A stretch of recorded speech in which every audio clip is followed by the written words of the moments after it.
Question में कह रहा है when alcohol burn in air they give out heat energy to the surrounding. A student investigate the amount of heat energy produced when alcohol burn. ठीक है, हमें पता है कि कोई भी अल्कोहल है जब उसको ऑक्सीजन के साथ कंबशन करवाते हैं, रिएक्ट कराते हैं, तो कंबशन रिएक्शन जो होते हैं वो सारे के सारे एक्सोथर्मिक रिएक्शंस होते हैं। एक्सोथर्मिक रिएक्शन है तो इसका क्या मतलब है कि हीट एनर्जी जो है उसमें से रिलीज होगी। सही है। The student is provided with a burner containing ethanol, a metal containing 200 centimetre cube of water. ठीक है, और देखो ये नीचे बर्नर है, बर्नर में इथेनॉल है, इथेनॉल में ना उसने ना इस तरह से विक लगाई हुई है। जैसे ये आपको बर्नर अक्सर अगर आप शादियों में देखो तो वो जो नीचे जो खाने के नीचे बर्नर लगा हुआ होता है उसके अंदर कोई कॉटन लगी हुई होती है, वो सोक हुई भी होती है किसी अल्कोहल के अंदर या ऑर्गेनिक सॉल्वेंट के अंदर, और वो बर्न करती है। इसी तरह से ये जो रस्सी लटकाई हुई होती है ना उसको हम विक कहते हैं। ये क्या करता है, इथेनॉल एब्जॉर्ब करता रहेगा और जैसे इसमें ऊपर इथेनॉल आएगा वो जलना शुरू हो जाएगा, और जब ये हीट होगा, ये फ्लेम जो है इस वाटर को हीट करेगा। वाटर को हीट करने का क्या मतलब है, फ्लेम जो है वो अपनी हीट एनर्जी इस वाटर को देगा बेसिकली। मतलब जो इथेनॉल की बर्निंग की वजह से हीट एनर्जी रिलीज हो रही है, that heat energy will be absorb by the water and due to which the temperature of the water will increase. The student assumes that all the heat energy produced by the burning ethanol is transferred to the water in the metal can. मतलब जितनी की heat energy release हुई है burning of ethanol से वो सारी की सारी वाटर ने एब्जॉर्ब कर ली है। ये एक assumption है, क्योंकि कुछ हीट एनर्जी जो है वो साइड पे भी तो जारी होगी ना एयर के अंदर, लेकिन we are assuming that all of the heat energy that has been release due to the burning of ethanol has been totally absorb by the water. तो ये उसकी assumption है। फिर कह रहे थे student find that when she uses 0.5 gram of ethanol the temperature of the water increases by 9.9 degree Celsius. Okay जी, जब इथेनॉल वो उसने 0.5 ग्राम बर्न किया है तो वाटर का जो टेम्परेचर चेंज आया है increase is 9.9 degree Celsius. What are the measurement the student takes to obtain these two figures. अच्छा जी, अब आपने क्या कह रहा है कि इथेनॉल का मास जो बर्न किया आपने वो कैसे निकाला, और जो आपने टेम्परेचर निकाला है चेंज इन टेम्परेचर वो कैसे निकाला।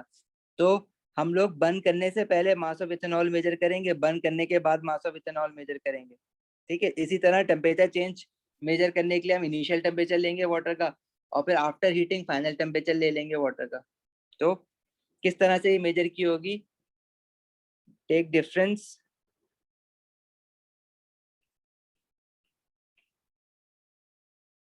Between mass of ethanol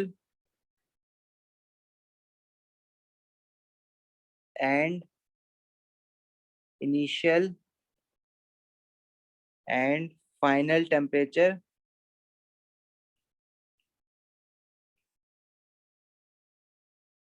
of water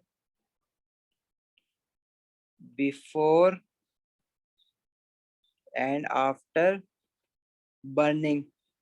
मतलब बर्निंग से पहले वाला टेम्परेचर, बाद वाला टेम्परेचर, और बर्निंग से पहले वाला मास और बाद वाला मास, उसको फाइनल माइनस इनिशियल करके हम निकाल लेंगे कि मास कितना जलाया है और उसकी वजह से टेम्परेचर राइज कितना हुआ है। सही है, समझ आती है यहाँ तक बात।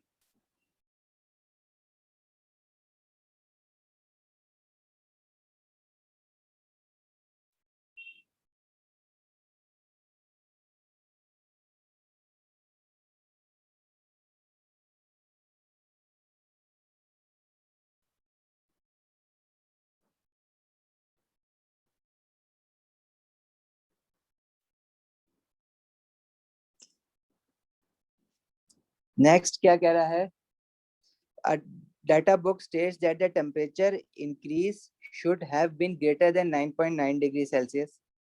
Suggest two reasons why the temperature of the water did not increase as much as the data booklet suggested.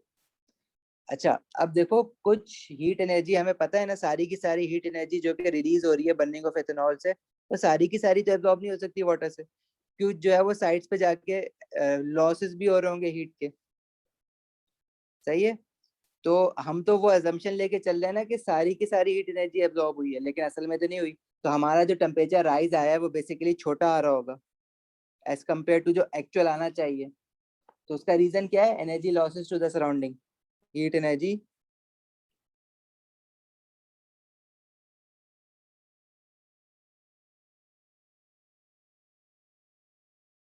Loss to the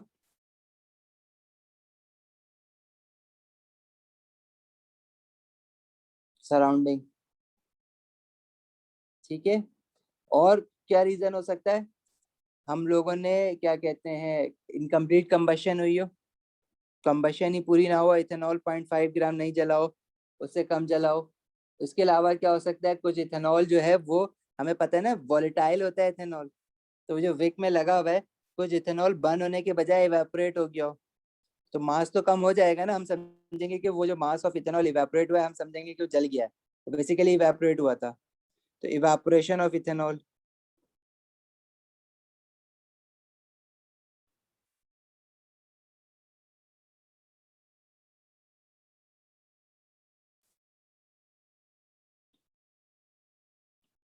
अच्छा, नेक्स्ट क्या कह रहा है? Suggest to ways in which the apparatus can be improve to produce a temperature rise closer to the data booklet. अच्छा, temperature rise अगर मुझे चाहिए, जैसा होना चाहिए, तो जितने भी लॉसेस हैं उसको मुझे अवॉइड करना है। ठीक है, तो अवॉइड करने के लिए लॉसेस को, जो फ्लेम से जो हीट निकल रही है, वो मैं क्या चाहूंगा कि सारी की सारी हीट जो है वो वाटर के अंदर एब्जॉर्ब हो जाए। तो मैं फ्लेम को जितना नियर होगा, जितना पॉसिबल होगा, उतना नियर मैं रखूंगा कंटेनर के। तो flame should be as near as possible to the base of the container, ताकि इधर उधर उसकी हीट जाए ना, सारी की सारी कंटेनर में जाए। सेकेंडली, पानी गर्म होने के बाद ऊपर से अगर मैं यहाँ पे एक लिड रख दूंगा, तो पानी में से जो हीट लॉसेस होने हैं ना कन्वेक्शन के थ्रू, वो रुक जाएंगे। तो मैं वाटर कंटेनर पे लिड रख सकता हूँ। तो हम कह सकते हैं lid on a water container.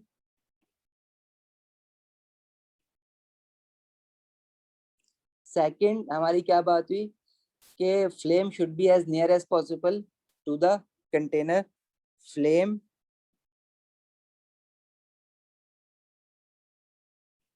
should be as near as possible to the container। Intensity of flame है यार, देखो हाई इंटेंसिटी ऑफ फ्लेम से जल्दी वार्म अप हो जाएगा, वो जल्दी गर्म हो जाएगा।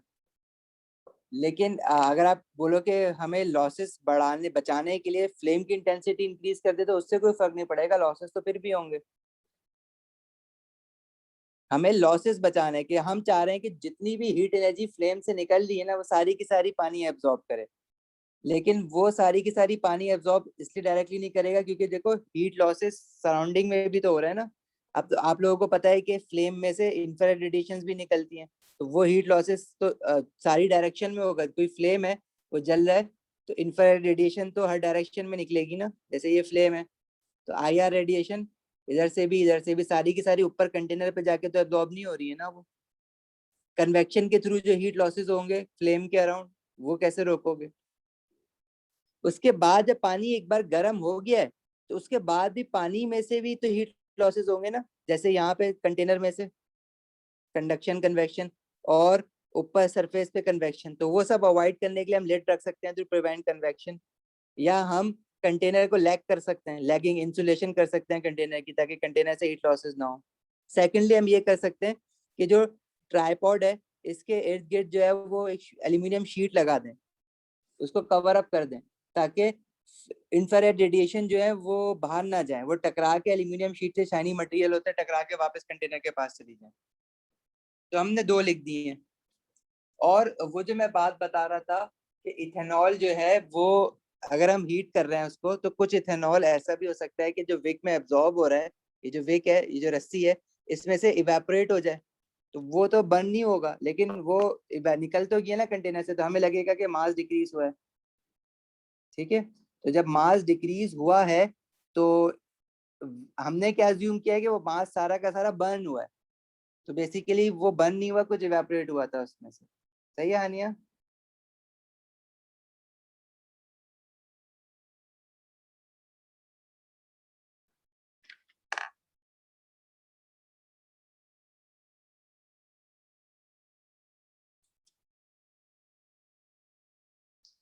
अच्छा जी, आगे ये क्वेश्चन कह रहे थे student repeats the experiment using several different alcohols, the same amount of alcohol is burned, okay, the results are obtained as shown in the table, the number of carbon atoms in an alcohol. अब जिस alcohol में 3 carbon atom होते हैं, हमें पता है उसका नाम क्या होता है, प्रोपेनॉल। जिसमें 4 होते हैं उसका नाम होता है ब्यूटानॉल। तो मतलब उसने पहले ब्यूटानॉल को जलाया, same mass of propanol, same mass of butanol, और टेम्परेचर राइज जितना आया वो नोट करते गए। सही है जी। तो अब देखो टेम्परेचर राइज, जैसे जैसे नंबर ऑफ कार्बन एटम्स बढ़ रहे हैं, टेम्परेचर राइज भी थोड़ा थोड़ा बढ़ रहा है। 11.1, 11.6, 12.5, 12.8, 13.4। फिर वो कहेगा कि इसका ग्राफ बनाओ। Obviously plot the results on the grid, draw straight line of best fit, extend your graph to the right end edge of the grid. अच्छा जी, अब आपको ये ग्राफ प्लॉट करना है। अब इसने एक्स एक्सिस और वाई एक्सिस तुम्हें पूरा दिया हुआ है, तुम्हारे लिए कोई मसला ही नहीं है। 3 नंबर ऑफ कार्बन एटम्स पे जो टेम्परेचर है वो 10.5 है, तो 10 और 11 के बीच में देखो 10 बॉक्सेस है। कल हमारी बात हुई थी ना, तो 10.5 यहाँ कहीं लाया करेगा बीच में। 4 पे 11.1 है, तो ये एक बॉक्स जो है 0.1 का है, तो 4 पे 11.1, 5 पे 11.6, 5 पे 11.6, ठीक है जी। 6 पे जो है 12.5। अभी थोड़ा सा ग्राफ जो है ना वो इस पे 1 2 3 4 5, 12.5 से बना है। अच्छा, फिर 7 पे 12.8,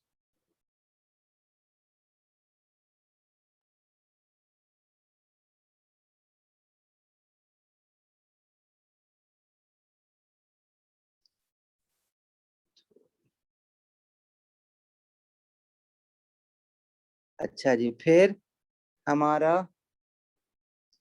8 पे है 13.4।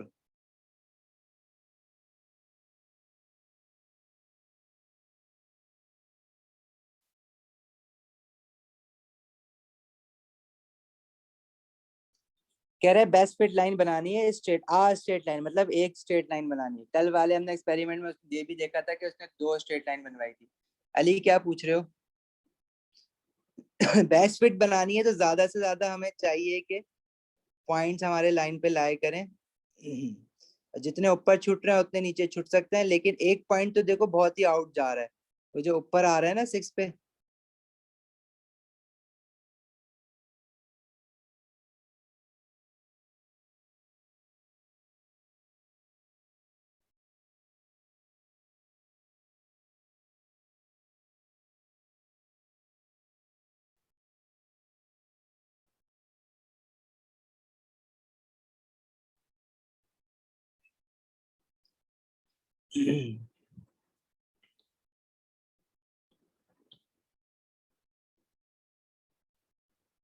लाइन कुछ यूं आ रही है। 5 वाला जो पॉइंट था वो रीचेक कर लेते हैं, इट इज 11.6 ना। 11, 1 2 3 4 5 6, सही बना 11.6। अब ये एक वाला जो पॉइंट है ना, ये तो बहुत दूर चला गया है। अब ऑब्वियसली इसमें कोई बड़ा एरर हुआ होगा। जी मैं रिकॉर्ड कर रहा था। ठीक है, थैंक यू सर। जी हाँ, नहीं है कुछ पूछना है? क्वेश्चन 3। जी सर। जी बोलो। सर वो जो आपने क्वेश्चन नंबर 1 का पार्ट ए कराया है जी सर, जिसका 3 पार्ट है, ए का 3, जी, मार्किंग स्कीम में ना एक वर्ड लिखा हुआ है ड्रॉट शील्ड्स, इसका क्या मतलब ड्राफ्ट होता शील्ड होगा, ड्राफ्ट शील्ड। है? जी सर। देखो ड्राफ्ट किसको कहते हैं? हवा चलने को।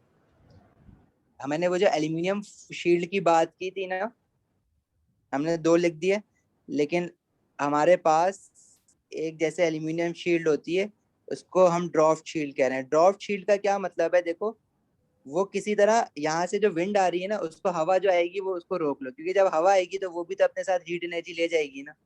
फ्लेम की से हीट एनर्जी निकल ली है, वो ऊपर जाने के बजाय हवा के साथ आगे बढ़ जाएगी, कन्वेक्शन जिसको कह सकते हैं हम लोग। ठीक है, तो इसलिए सर वो शील्ड लगाएंगे ताकि विंड जो है वो क्रॉस ना कर सके फ्लेम को। जी सर ये ट्राइपॉड के अराउंड लगाएंगे? जी, ट्राइपॉड के अराउंड हम लोग खड़ा कर देंगे उसको ना, जैसे इस तरह से देखो, सिलेंड्रिकल इसको बना के ना, चारों तरफ ट्राइपॉड जहाँ पे लगा हुआ है, जहाँ पे आपका हमारे बेसिकली बंसन इसने ट्राइपॉड रखा है ना, और इस ट्राइपॉड के ऊपर जो है वो बीकर रखा हुआ है। तो इस ट्राइपॉड के आसपास जो है हम चारों तरफ ये इस तरह से इसका कर्टन बना के खड़ा कर देंगे इसको। इसको कहते हैं ड्रॉफ्ट शीट। सही है। Okay sir. सर क्वेश्चन 3 करा दीजिए प्लीज। क्वेश्चन 3, ये पार्ट ए का 3 या इस बुक का क्वेश्चन 3 कह रहे हो? बुक का सर। बुक का क्वेश्चन 3, अच्छा। सर अभी आप दिस क्या वन, करा रहे हैं? रेट ऑफ अ रिएक्शन के एटीपी कर रहे हैं उस्मान। चलो ये क्वेश्चन भी अच्छा है, ये वाला क्वेश्चन देखते हैं। इसमें क्या रहा है कि a student prepares a sample of sodium sulfate crystal using titration method. You guys know what is titration, right? The student transfers 25 centimeter cube of 1 molar sodium hydroxide to a conical flask and adds dilute sulfuric acid from a burette. Acha, after each addition of sulfuric acid, the student records the pH of the solution measured by the pH meter. अब उसने ना यहाँ पे indicator वगैरह नहीं डाला है, directly pH meter की जो प्रोब डाल दी है। पीएच मीटर हम लोगों ने एसिड एंड बेसिस में पढ़ा था कि वो क्या होता है, उसमें एक प्रोब होती है, वो सोल्यूशन में डिप करो तो वो सोल्यूशन का पीएच बता देगा। अब जैसे जैसे मैं टाइट्रेशन करूंगा, जैसे ही सोडियम हाइड्रोक्साइड सारा का सारा न्यूट्रलाइज्ड हो जाएगा तो उसका पीएच जो है वो 7 होगा, और मैं और मजीद एसिड डालूंगा तो पीएच फिर बढ़ना शुरू हो जाएगा। मतलब इसका हम लोगों ने एक टाइट्रेशन कर्व भी पढ़ा था ना एसिड वाला, कि अगर अभी फ्लास्क के अंदर मैंने ये डाला हुआ है, सोडियम हाइड्रोक्साइड फ्लास्क के अंदर है, तो इसमें जो पीएच होगा इनिशियली मेरे पास सोडियम हाइड्रोक्साइड का पीएच जो है 7 से बड़ा होगा, कुछ 13 के करीब होता है। जैसे जैसे मैं उसमें वो डालूंगा सल्फ्यूरिक एसिड, ये पीएच डिक्रीज होगा, एक वक्त आएगा एकदम से जो है वो 7 के करीब आएगा, न्यूट्रलाइज हो जाएगा, और फिर मजीद एक्सेस एसिड डालने पे पीएच कम होके फिर दोबारा से वैल्यू उसकी 1 के करीब आ जाएगी, क्योंकि सल्फ्यूरिक एसिड स्ट्रॉन्ग एसिड होता है। सर एक्स एक्सिस में क्या प्लॉट किया हुआ आपने? एक्स एक्सिस पे volume of acid added, sulphuric acid जैसे जैसे डालना है। हाया बुक बिल्कुल है आपकी, वो आपको बुक मिलेगी जौहर कैंपस से। सर आपने जो है वो वॉल्यूम आपने कांस्टेंट क्यों कर दिया 7 के आगे? वॉल्यूम का कांस्टेंट किया है, पीएच कांस्टेंट किया है। नहीं सर, वो जब लाइन वर्टिकल आई है तो वो वर्टिकल लाइन जो है तो एक्स एक्सिस तो कांस्टेंट वो हो गया, उस एक ही ड्रॉप पे जैसे ही सारा का सारा OH नेगेटिव आयन यूटिलाइज हो गया ना H पॉजिटिव आयन से, तो मजीद इसी पूरे के पूरे वॉल्यूम पे सब न्यूट्रलाइज हो जाएगा, तो पीएच एकदम से 7 पे आ जाएगा। और मजीद अगर डालोगे, ये बेसिकली बिल्कुल स्ट्रेट लाइन नहीं होती है, थोड़ी सी यूं करके कर्व हो रही होती है, तो हल्का सा वॉल्यूम और ऐड करने पे एसिडिटी बढ़ जाएगी, एक्सेस में हो जाएगा एसिड। मतलब एक ड्रॉप से आप इधर उधर जा सकते हैं। बिल्कुल बिल्कुल, जब न्यूट्रलाइज हो गया है तुम्हारा, तो अब तुमने एसिड का एक ड्रॉप डाला, वो एक्सेस में हो गया, तो पीएच कहाँ चला जाएगा, 7 से कम हो जाएगा ना, एसिडिटी में आ जाएगा। अच्छा, फिर उसने ना तुम्हें ये डाटा दिया हुआ है, volume of sulphuric acid added and pH values, और तुम्हें कह रहा है कि प्लॉट करो। अब तो मैंने ग्राफ ऐसी रफ सा बनाया था अपनी नॉलेज के लिए, लेकिन अब ये कह रहा है कि ये सारी चीजें प्लॉट करनी है। अब प्लॉट करने के लिए आपको ऑब्वियसली वैल्यूज बड़ी 5 पे 13.7 है, तो अब आपने देखना क्या है कि 12 और 14 के बीच में 10 बॉक्सेस हैं, मतलब एक बॉक्स जो है वो 0.2 का है तो 12.2 12.4 और बीच में बनेगा 13, तो 12 5 पे 13.7 का मतलब क्या है कि 13.2 13.4 13.6 और 13.7 कहीं यहाँ बीच में लाया करेगा। अब अभी सारी प्लॉटिंग करनी है। 10 पे 13.5, 13.5 वुड बी समवेयर हियर, फिर 20 पे 12.2, अच्छा 15 नहीं दिया, 20 पे 12.2, और फिर 22 पे 11.8। अब 22 का मतलब क्या है कि 20 से एक्स एक्सिस पे 20 से 25 के बीच में जो है वो 10 बॉक्सेस हैं, मतलब 5 डिवाइड बाय 10, एक बॉक्स 0.5 का हो गया, तो 4 बॉक्सेस मेरे 22 के हो जाएंगे। तो 1 2 3 4, तो 22 पे है 11.8, तो 10 11 2 4 6 8,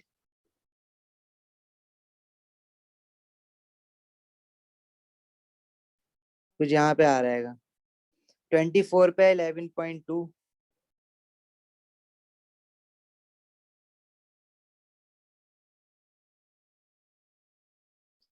अब ये थोड़ा सा ना मुझे इस पे बनाने में मुश्किल हो रही है।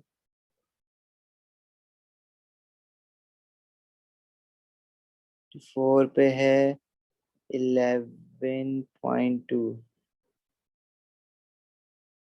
तो डेट वुड बी 21 22 23 24 पे है 11.2। सर आप ईयर बता सकते हैं इसका? इसका एयर है जून 17, पेपर 42, क्वेश्चन 6। फिर 26 पे है 10, तो 25 26 पे आ गया 10, और फिर 28 पे 4.2। अब देखो एकदम से ना 10 से 4.2 पे आया फौरन, 28 पे 4.2, तो 4.2 would be here 25 26 27, और फिर 30 पे 3, और 40 पे 1.2।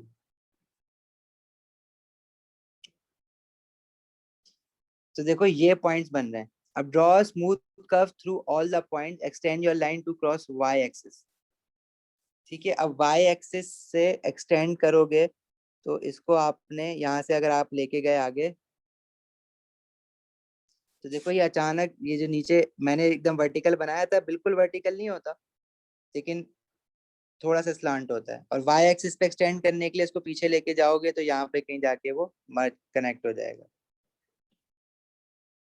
सर कर्व में सारे पॉइंट्स आते हैं या इसमें भी कुछ नहीं आते? नहीं, जरूरी नहीं है सारे पॉइंट्स आए। जैसे मेरा ये वाला पॉइंट है ना, अब ये मेरे बनाते हुए मेरी ना इस पे बड़ी मुश्किल हो रही है, पैड पे बनाते हुए ये वाला जो पॉइंट है ना, ये छुट रहा है मेरा। ठीक है, जरूरी नहीं है कि सारे पॉइंट्स आए, लेकिन कर्व का शेप याद रखना कि ऐसे ही होता है। अगर मैं एल्कली में एसिड डाल रहा हूँ ना, तो कर्व का शेप जो होगा वो कुछ ऐसा होगा।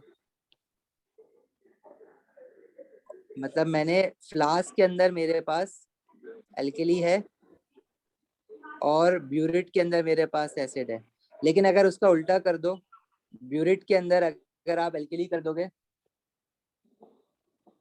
और फ्लास्क के अंदर अगर आप एसिड कर दोगे, तो कर्व का जो शेप हो जाएगा वो फिर लो पीएच से स्टार्ट होगा, यू करके जाएगा। ठीक है जी, हानिया कुछ पूछ रहे हो? सर मैं पूछ रही थी कि जो है वो हम लोग एक्सटेंड जो लाइन करते हैं वो स्केल से करते हैं या फिर फ्री हैंड से? ये कर्व वाली आप फ्री हैंड से करोगे।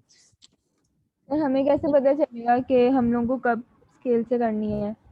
देखो जब वो कहेगा कि कर्व बनाना है, तो इसका मतलब क्या है कि वो फ्री हैंड ही जाएगा आपका। लेकिन अगर आपको कहीं कर्व के बीच में दो पॉइंट ऐसे मिलते हैं, फॉर एग्जांपल इतने लंबे, और फिर यहाँ से जाके वो स्टार्ट होता है, तो ये जो पहला पॉइंट और दूसरा पॉइंट है, तो उसको तो स्केल से बना देना, उसके बाद पे फ्री हैंड करना पड़ेगा।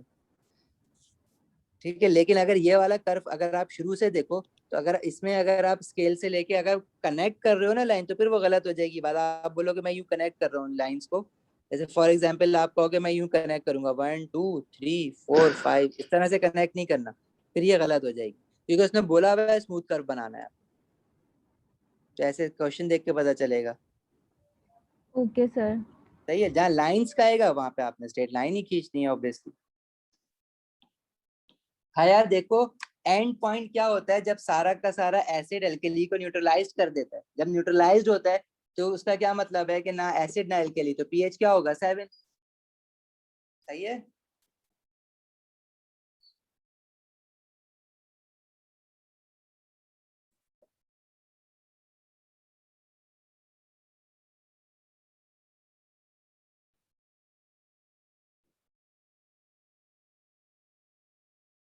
चलें आगे बढ़े। अब इस ग्राफ को यूज करवा के कुछ क्वेश्चंस भी पूछेगा, जाहिर है जितनी मेहनत से ग्राफ बनवाया है। तो use the graph to answer the following questions. What is the pH of 25 centimetre cube of 1 mole per decimetre cube of sodium hydroxide.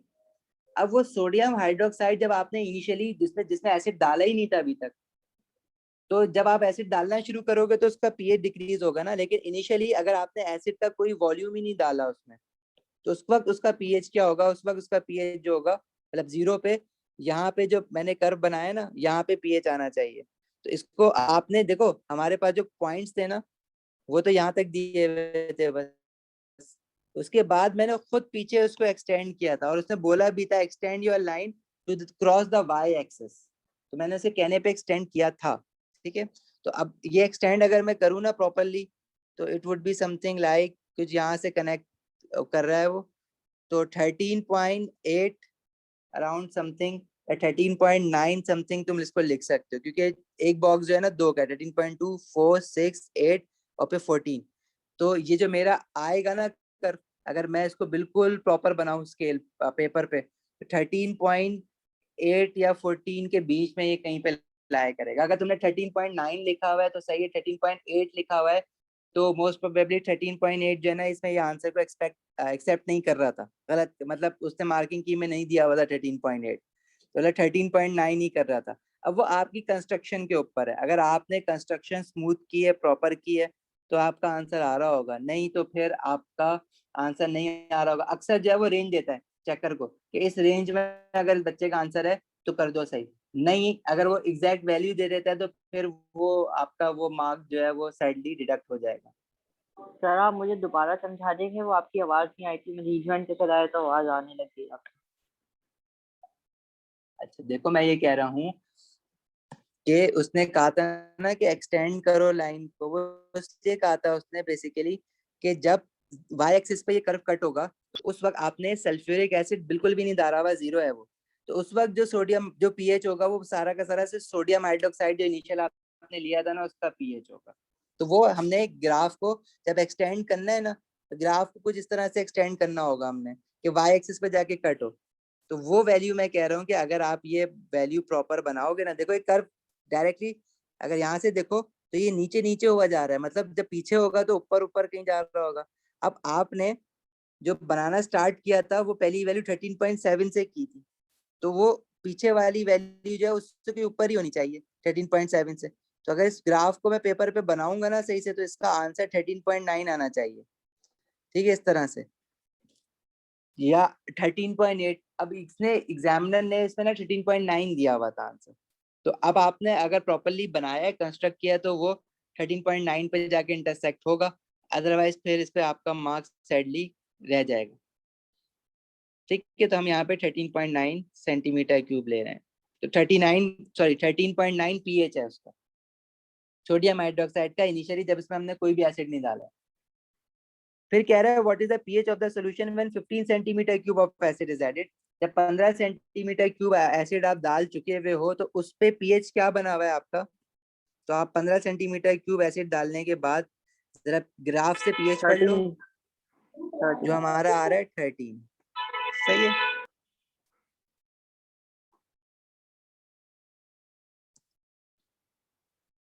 At the end point of the titration, the pH changes rapidly when only a small volume of the acid is added. Use a graph to suggest the pH of the solution at the end point. देखो end point पे pH 7 ही होगा हमेशा, क्यों? क्योंकि and point का मतलब क्या है कि सारा का सारा एसिड अल्कली को न्यूट्रलाइज कर दे, या सारा का सारा अल्कली एसिड को न्यूट्रलाइज कर दे। जब न्यूट्रलाइजेशन हो जाएगी तो पीएच 7 हो जाएगा। फिर कह रहा है use your answer to one I पे जो आंसर है 7 का, on your graph what volume of acid is required to neutralize the pH of 20 neutralize 25 centimetre cube 1 molar sodium hydroxide. Acid का कितना वॉल्यूम चाहिए न्यूट्रलाइजेशन के लिए? तो जब हमारे पास पीएच 7 हो गया है, तो उस पीएच तक जो हमने वॉल्यूम डाला हुआ है वो वॉल्यूम हमें निकालना होगा, बस वो वॉल्यूम यहाँ से निकालेंगे। मतलब sir 15 centimetre cube of sulphuric acid ने उसको न्यूट्रलाइज किया है NaOH को। नहीं, 15 सेंटीमीटर क्यूब पे तो पीएच हमारा 13 था। उसने पूछा था कि 15 सेंटीमीटर क्यूब पे क्या पीएच है, तो वो मैंने पढ़ा था 13। अभी वो कह रहा है कि न्यूट्रलाइज कितने वॉल्यूम ने किया है, तो जब न्यूट्रलाइज कर दिया तो pH 7 हो गया, तो pH 7 पे मैं वॉल्यूम पढ़ूंगा, वो ये कहीं वॉल्यूम आके रुक रहा है।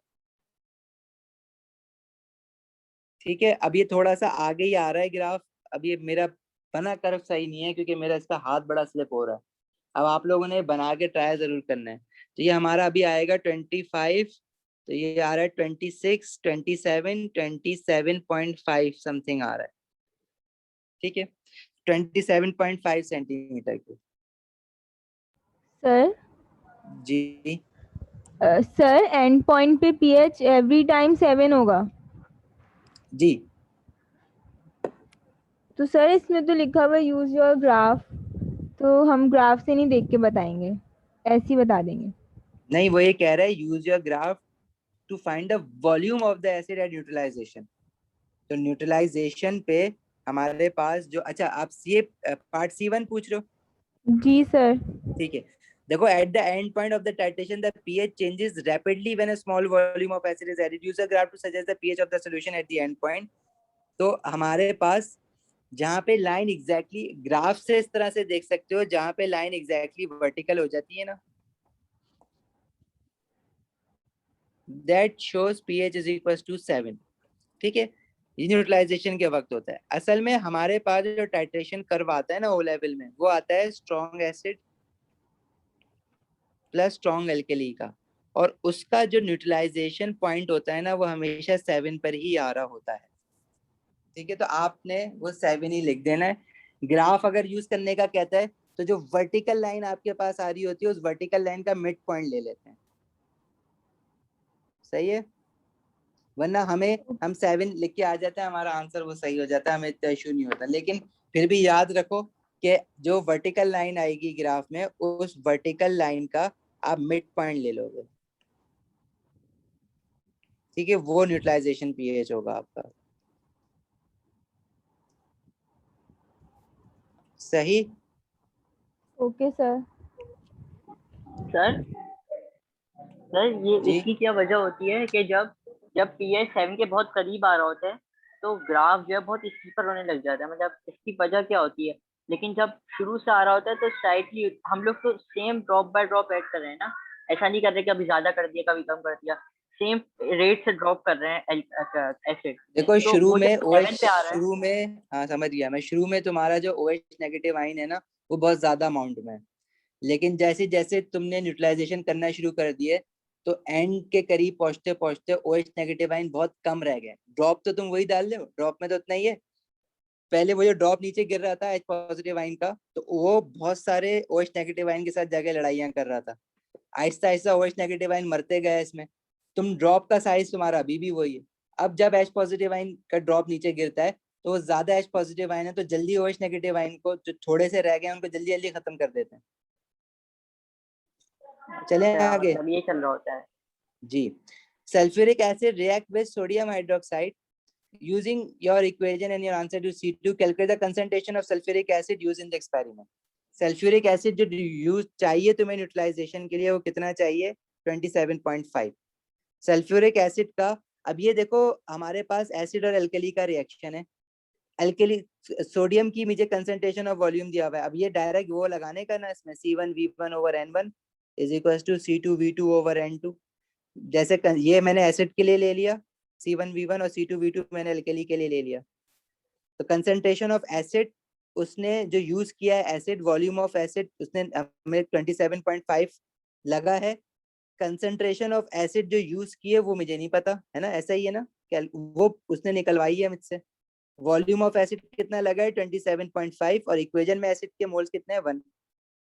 इसी तरह कंसंट्रेशन ऑफ एल्कली हमारे पास कितना है? 1। वॉल्यूम ऑफ एसिड कितना लगा है? 25।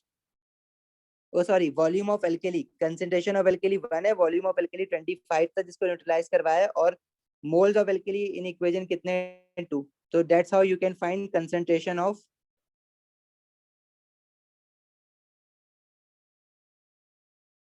सर ये एसिड। तो मोड पर डीएम क्यूब लिखा हुआ है, आपने सेंटीमीटर टू डीएम क्यूब किया ही। निकालो तो। कंसंट्रेशन ऑफ एल्कली तुमने क्या लिया है? 1 मोल पर डेसीमीटर क्यूब। अपना माइक बंद करना यार। वॉल्यूम ऑफ एल्कली दिया है सेंटीमीटर क्यूब, ठीक है, और वॉल्यूम ऑफ एसिड दिया है सेंटीमीटर क्यूब। तो सेंटीमीटर क्यूब कैंसिल हो जाएगा, बचेगा क्या? मोल पर डेसीमीटर क्यूब। तो ये जो आंसर आएगा वो by default mole per decimetre cube में आएगा तुम्हारा। सर ये क्या बात हुई, मतलब सेंटीमीटर से सेंटीमीटर क्यूब कैंसिल हो गया, तो डीएम क्यूब हम कैसे कह सकते हैं? यार कंसंट्रेशन तुम्हारी जो है ना,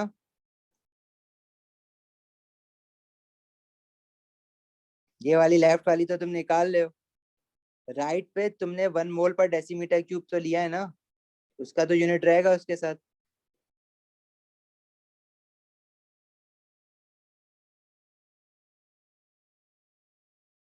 ठीक है, अब मोल मोल से चलो कैंसिल हो गया है यहाँ पे, सेंटीमीटर क्यूब से हो गया, मोल पर डेसीमीटर क्यूब तो आएगा ना, क्योंकि ये वैल्यू तो आप सब्जेक्ट बनाओगे। सही है। और सर वो जो इसी तरीके का सवाल आपने जो कल करवाया था, उस पर आपने फॉर्मूला नहीं लगाया था, उसमें आपने वो लगाया था कि भाई इक्वेशन देखी थी मोल्स तो निकाले उसके होंगे ना, दोनों तरीकों से कर सकते हो वो। अच्छा, इस फॉर्मूले के लिए जरूरी है कि reaction between acid and alkali होना चाहिए हर हाल में, एसिड और बेस के बीच में नहीं निकाल सकते इसको, एल्कली जरूर होना चाहिए। तो वहां पे देख लेना, अगर एल्कली था तो लगा सकते हो एसिड एंड एल्कली, लेकिन अगर एसिड और बेस है तो फिर नहीं लगा सकते। तो उसमें न्यूट्रलाइजेशन नहीं हुई होती तो ऐसे। न्यूट्रलाइजेशन की बात नहीं है, एल्कली कंसेंट उसमें होना चाहिए, सोल्यूशन में होना चाहिए, कंसंट्रेटेड कंसंट्रेशन होनी चाहिए ना। बेस अगर सॉलिड फॉर्म में है या कार्बोनेट है तो आप नहीं लगा सकते। अच्छा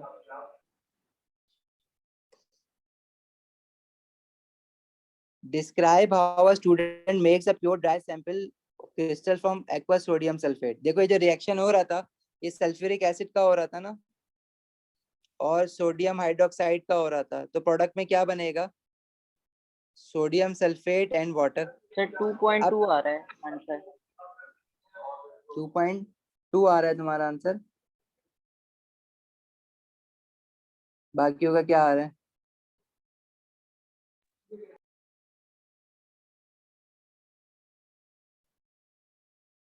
आंसर मैंने निकाला नहीं, निकाल के बता देता हूँ, चलो।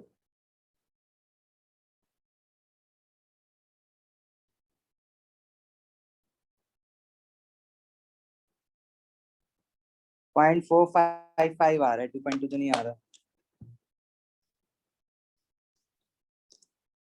अच्छा खैर आगे बढ़ो इसमें। देखो जब तुमने एसिड और एल्कली रिएक्ट करवाया है, सॉल्ट एंड वाटर बना है।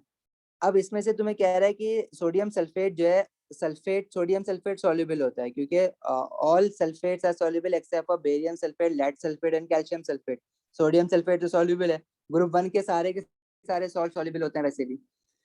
तो इसको अगर तुम्हें निकालना है क्रिस्टल फॉर्म में, तो एक चीज रियलाइज करो कि ना तो एसिड एक्सिस में था ना एल्कली एक्सिस में था। रीजन क्या था? जितना भी तुम्हारे पास एल्कली था ना, उतना ही मैंने एसिड डाला, कि जितना रिक्वायर्ड एसिड है ना उतना ही डाला। टाइट्रेशन करने का फायदा ही यही है ना, कि आपने सल्फ्यूरिक एसिड भी आपको एक्सिस में नहीं डालना पड़ा, एल्कली भी जितना था उतना ही मैंने एसिड डाला जो कि रिक्वायर्ड है in order to neutralise that alkali. So right amount of acid is added through titration so that all of the acid neutralizes the alkali, so nothing, no reactant is in excess। तो आपके पास जो final solution होगा उसमें सिर्फ sodium sulphate salt होगा, soluble salt, और पानी होगा। तो उसके क्रिस्टल्स निकालने के लिए वो आपने क्या करना है, उसको हीट करना है, हीट टू इवेपोरेट वाटर, वही जो हम कल करते आए, until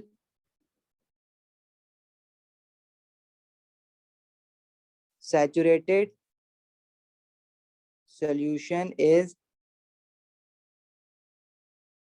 achieved। ठीक है, फिर उसके बाद leave the solution to crystallize। और जब क्रिस्टलाइजेशन हो जाएगी, ठीक है, तो उसके बाद हम क्या करेंगे? अच्छा, ड्राई। अब कहीं कहीं कल हमारी लंबी चौड़ी बात हुई थी कहीं कहीं ये लिख देता है wash the crystals and dry on the filter paper, कहीं कहीं नहीं लिखता। तो वैसे तो लिखना नहीं चाहिए, लेकिन कहाँ कहीं कहीं उसने लिखा हुआ है, और जब उसने कहीं कहीं मार्किंग की में लिखा हुआ है तो जो चेकर होता है वो उस हिसाब से उसको मार्क्स देता है।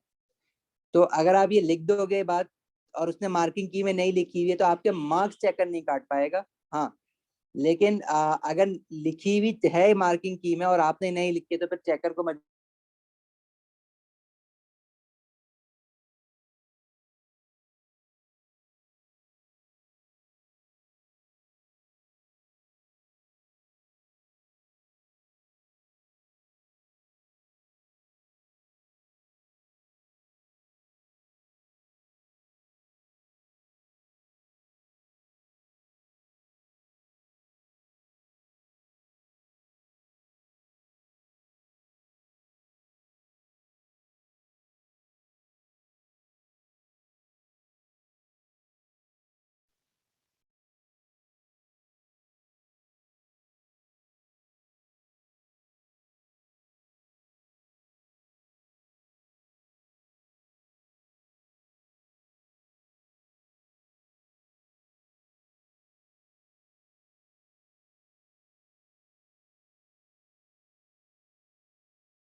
अच्छा सॉरी यार, जूम इस टाइम पे बहुत क्रैश होता है। यहाँ तक सुन लिया था क्वेश्चन? बस अब खत्म करें क्लास क्योंकि टाइम हो गया है। सर जी सर वो आई वाज आस्किंग दैट हम लोग ये लिख सकते हैं that dry in open air. Yes, you can right dry in open air, dry on window सिल, ड्राई ऑन माइक्रोवेव। बट अक्सर उसने जो ना ये तीन चीजें लिखी हुई होती हैं, फिल्टर पेपर पर ड्राई कर दो, विंडो सिल पर ड्राई कर दो, या अवन में ड्राई कर दो। तो कोई एक चीज आप पकड़ लो कि मुझे बस यही लिखनी है। ओपन ईयर उसने हम करते तो है बुक्स में तो लिखा होता है, मार्किंग की में उसने कभी लिखा है कभी नहीं लिखा। वो लिखते हैं ना स्लैश डाल के बहुत सारी चीजें लिख रहा होता है, तो फिर वो ना होलसेल आपका चेकर के ऊपर बात चली जाती है कि चेकर उसको किस तरह से परसीव करके लिख रहा है या नहीं लिख रहा। इसलिए हम हमारी कोशिश ये होती है कि हम मार्किंग की में जो ऑलरेडी वर्ड दे चुका है उसी को यूज करें। अच्छा, और सर सही है। वो हम लोग ये कर सकते हैं कि हीट टिल ड्राइनेस, सॉरी। जैसे सर यहाँ पे आपने लिखा है ना heat to evaporate the water until saturated solution, हाँ तो आई एम आस्किंग कि हम लोग ये कर सकते हैं that heat the solution till dryness. हाँ, you can write heat the solution till crystallization point या saturation point, but if you just write heat it till dryness, तो what will happen कि जो crystals बनेगा ना वो basically salt जो है ना फिर वो पाउडर फॉर्म में बनता है, क्रिस्टल नहीं बनता। तो जब आप उस saturated solution को when you allow it to cool down तो it forms crystals. Otherwise if you heat it in a way that all the water has been evaporated then crystals won't form. समझ आई बात? इसलिए we तो sir always हमें write crystal, हमें sir हमें crystal crystal क्यों बनाना। चाहिए? हम पाउडर, तो पाउडर भी तो सॉल्ट है। क्वेश्चन पढ़ो। अच्छा, सही है हानिया, गॉट इट? जी सर। सर वो मैंने आपको ना रेट ऑफ रिएक्शन के 2 MCQs भेजे हैं। ओके